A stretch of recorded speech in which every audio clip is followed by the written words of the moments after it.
Ustad Abdullah, like, are there people that you feel in your like in your experience that because of their personality or because of their character or because of the way they interact with people, that can sometimes be even more powerful because you come with some very powerful rational arguments, Ustad. But some people you talk to, they can't refute any of these arguments, but they're not connecting with you. You know what I mean? They might not connect with a person. So do you feel that there are people that you've encountered that like your personal experience with certain du'at or shuyukh, that their ability to connect with people on a personal level has enhanced their ability to give da'wah, whether it's like non-Muslims da'wah or islah to the Muslim community? Okay, well, in essence, I'm just a da'i, and I wouldn't say that I would fall anything within the category of a community leader. Far from. I'm just another foot soldier, working in a small part of the lines, like all the other du'at out there.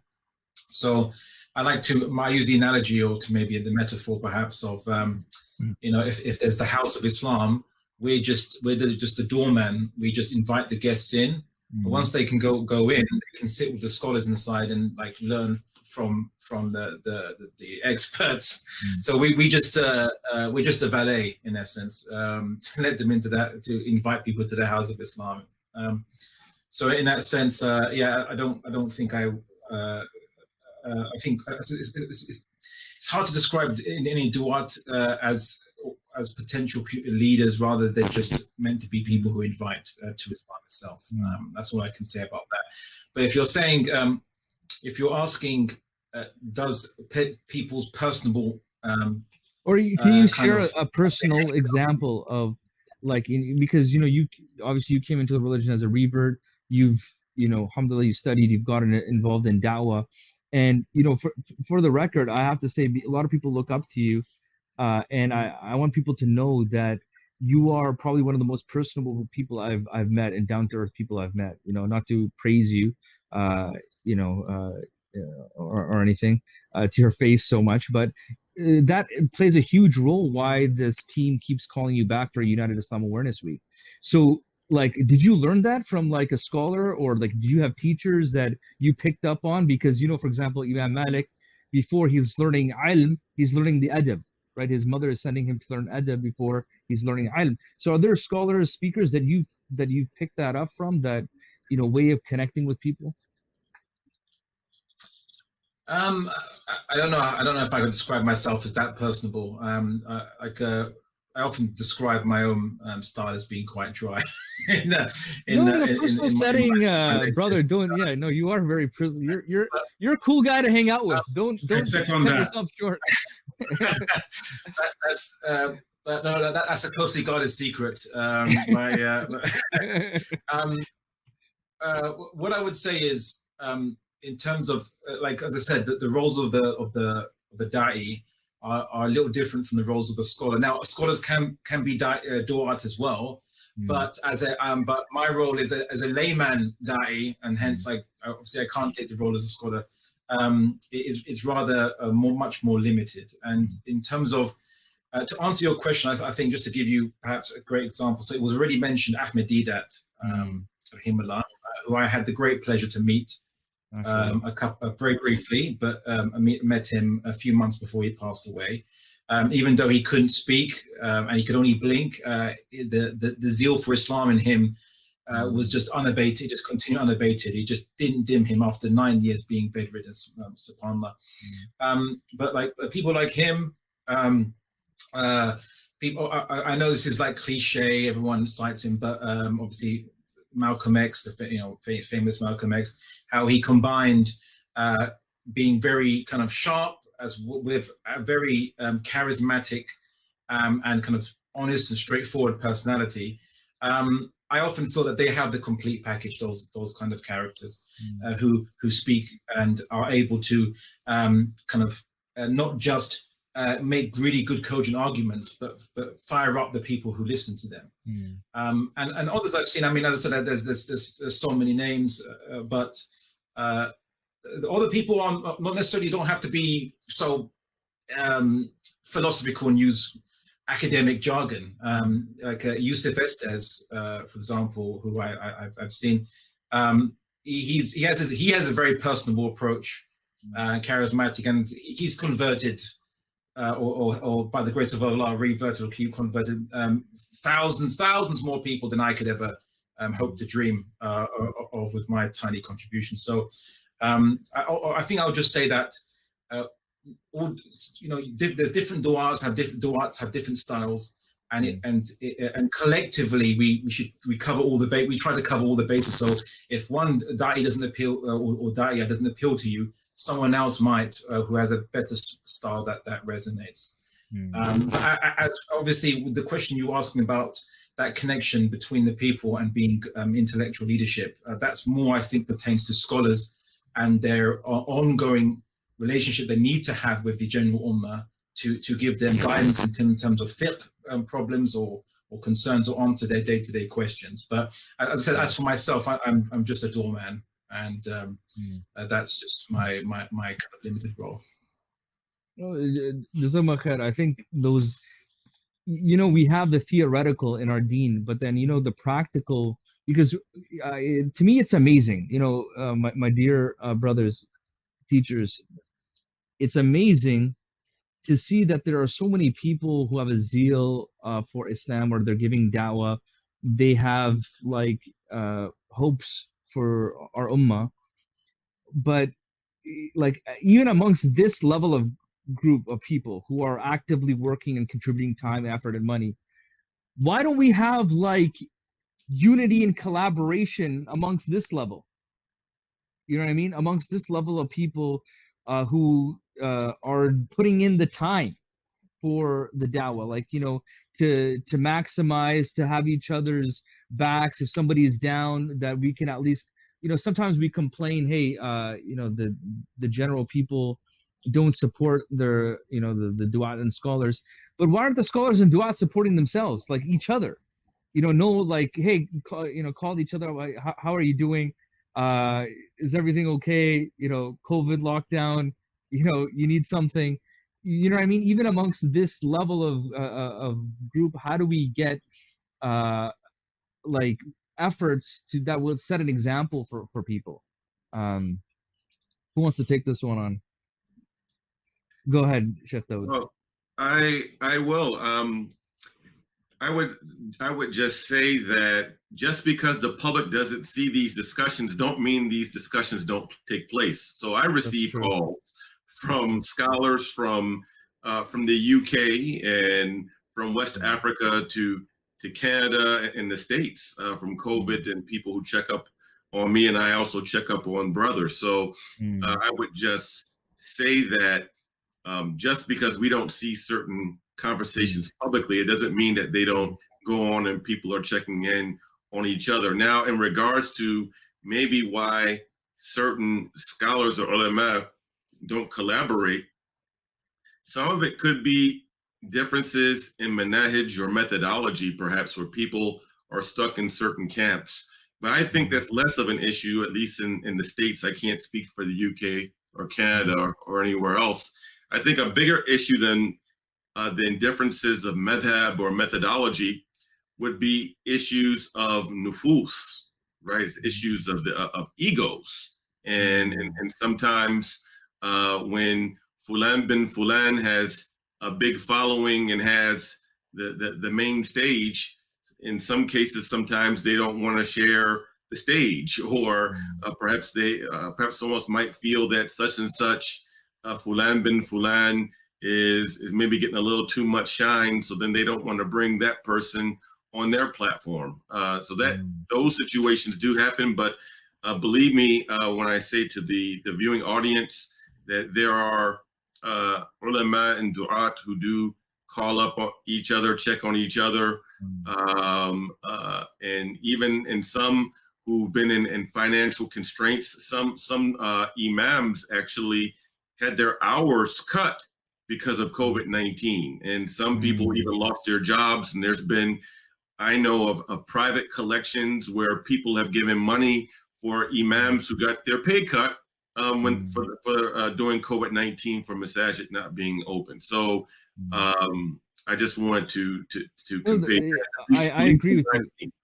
I agree with you. Like, I would say certain levels that is happening.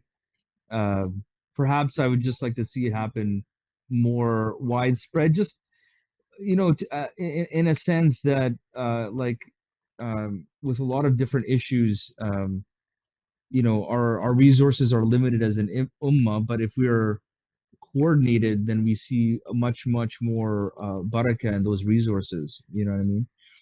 Does anyone else have anything to comment in regards to that? Yeah. What I'd like to say is that you know, this issue in looking at the imams and what they do, you know, it is not just based on the imams themselves. It's systemic. It's a problem with Muslim society. And we formed the Canadian Council of Imams, you know, 30 years ago, you know, to have a place where the imams could sit together and share information and rub shoulders and, you know, whatever. And what I realized in dealing with that council and then going to the Jamiyat al-Ulama, which is more the Indian Deobandi, you know, group, and some other groups, is that most of the imams are just trying to survive. Because most of them, you know, are slaves to the executive committee, you know, of their masjids. They don't really have authority in their own life. And this is a systemic problem, because coming out of the Muslim world, and then I remember seeing waves of people coming here, you know, in the 60s and 70s, and generally you would see the cream of the crop coming out of the Muslim world, you know, and when you have a strong boy, an intelligent boy, you make him a doctor. If not, he becomes an engineer. If not, he becomes an accountant. And then, you know, if he has a mental problem or he's a bad boy, send him to the madrasa and let him be a sheikh. You know, and so the attitude toward the ulama, toward the scholars, deteriorated. You know, maybe as part of the colonial deterioration, but the attitude deteriorated. That the imams were not really leaders of the community. They were just facilitators of janaza. You know, they were just a mouthpiece so you could get your rituals done. You know, now what is evolving back in the community is the need for real leaders who have Islamic knowledge, who have dynamism. But we have to realize that this doesn't come out of a vacuum. It comes out of a madrasa. It comes out of a system, a dynamic system. You know, and if you look at the great, you know, scholars, you see they come out of a system. I have been teaching Shyookh Uthman Danfodio, you know, the great scholar Mujaddid in the 18th century West Africa. And it was shocking for a lot of people to realize that he came out of a scholarly clan. And his mother and father and uncles, they were all scholars. And he was part of a scholarly movement. So really, you know, this issue is a systemic issue within the Muslim community. Jazakumullahu Khairan, Sheikh. Like, see, what I love here is that everyone has like these different experiences. Like, you know, what Sheikh Dawud mentioned, what you mentioned. You know, Sheikh Yaffa, maybe just to kind of, you know, bring in some new variables to this, and that is, you know, you've been with us in certain programs, Sheikh, where you've witnessed, you know, a lot of the youth, and we were spending time, like intimate time, like, you know, sleeping, eating together, you know, all of these different things. And what I've seen is, and you witnessed this too, where there is a lot of pain within our community. There is a lot of pain.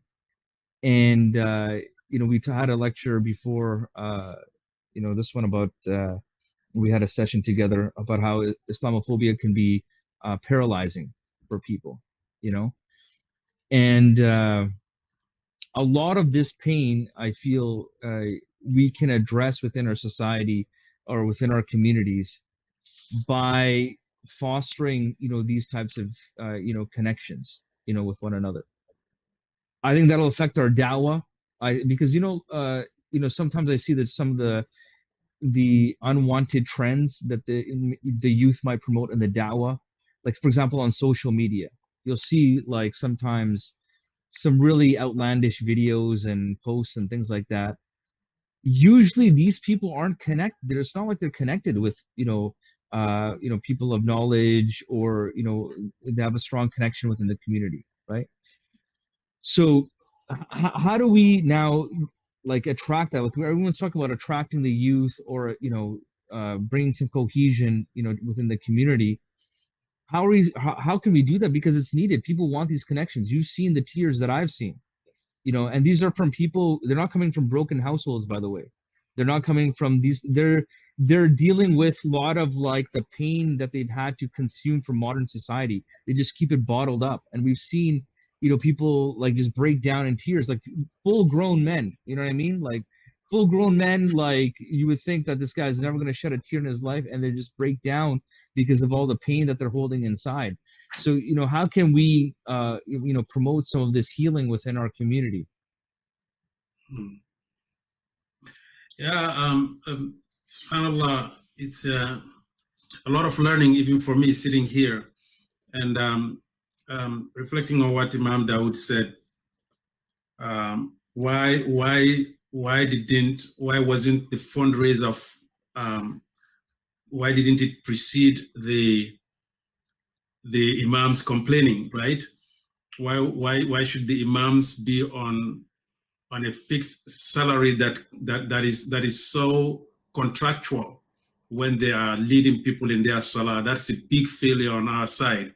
That they have to first complain before somebody goes and raise funds and humiliate themselves. We don't honor our community, and that should not happen at all. That is a really, really sad thing to hear. But I know it happens because now, like Sheikh Abdullah said, we don't have people that can hold the community. We have people that have been hired to come and do a small job and keep them within the confinement of leading salah, and they criticizing them, and then and the executive is not that our executives are bad necessarily, but the disconnect is there between who is an imam and who is a leader, true leader, when an imam should be a leader who is honored and respected. I think, yes, this Thursday, I was in our school here. We lost our gym teacher, and I'm no expert by a long stretch in physical education, but it's our school. We can't leave the class on without teaching it. So I'm a gym teacher in our school until we get a teacher. So I have been with that twice a week. And Thursday, I sat with the boys, just the boys. The girls, they have another teacher. I said, I want to have class with you. These are grade 9, 10, 11, not university students. So I want to have time with you. I asked them first, I said, what have you learned throughout? I just went with them in a process. We sat in a circle in the masjid. And I found out how their faces glow when you tell them something like that, and asking them and having them to reflect on their learning over the past period. They mentioned things that I could not have ever imagined. So I said, okay, today is not a day we're going to do any physical exercises. We're going to take a walk and go down to a place called Bread Lounge, and we're going to have snacks. And we walked together, and we had snack. And by the time we arrived, they had figured out when they want the lectures, when they want to sit with me weekly. They said on Mondays, and they all brought their schedules, their extracurricular. So what I'm trying to say here, all of this is the Shyookh should know that they are loved. If people see you stand there, they look at you like, however humbly you look at yourself, they see you as the big person. And if you show the love back, you can help a lot of people. I think, Dr. Said, the question you asked, the fact that we can sit in a circle, I know what you're talking about. When we sit with the youth, when we sit with these grown men, we sit in a circle, everybody looks equal, and we just pass the baton and say, how is it going for you? What is happening in your life? Tell me more. And they create trust and they share. And that does not only heal them, it creates connection with one another, and it creates connection with us. And I think that is missing and the Shyookh have mentioned, Imam Abdullah mentioned how Rasulullah sallallahu alayhi wasallam used to be with his companions. I think that is missing in us. And if we bring it back, wallahi, I think the suffering will reduce, the effect of Islamophobia will be lightened, the hatred that we face will be nothing. We'll know we have a community. We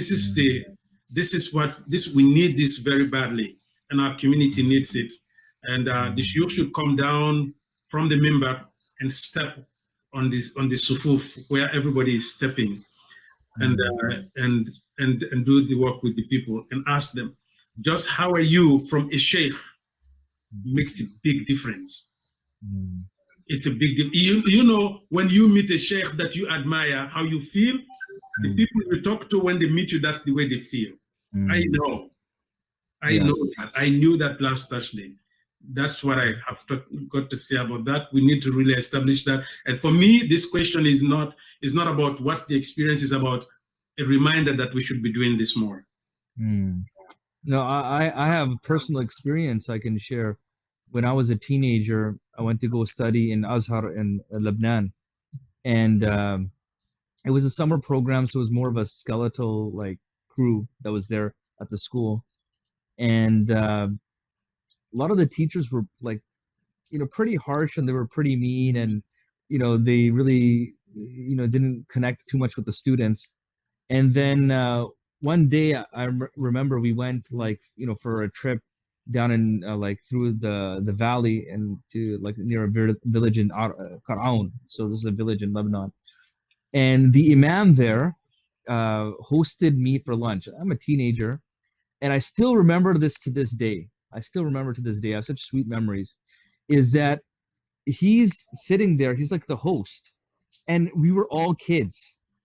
We were all literally kids around us, and he's engaging with us in such a beautiful and friendly way that to this day I have that fond memory of I had this program that I went to, and there was one imam that showed this care and humanity. So obviously that is going to have the biggest influence on me, even whether it's psychologically, whether it's how I even look at imams, or how I look at the knowledge of the deen and stuff like that. So I can say that from as a youth, having certain experiences to now maybe being more in a teaching role and so forth. Do I feel that the New York police are providing enough protection, or do I have to have protection of my own? I look for protection from Allah.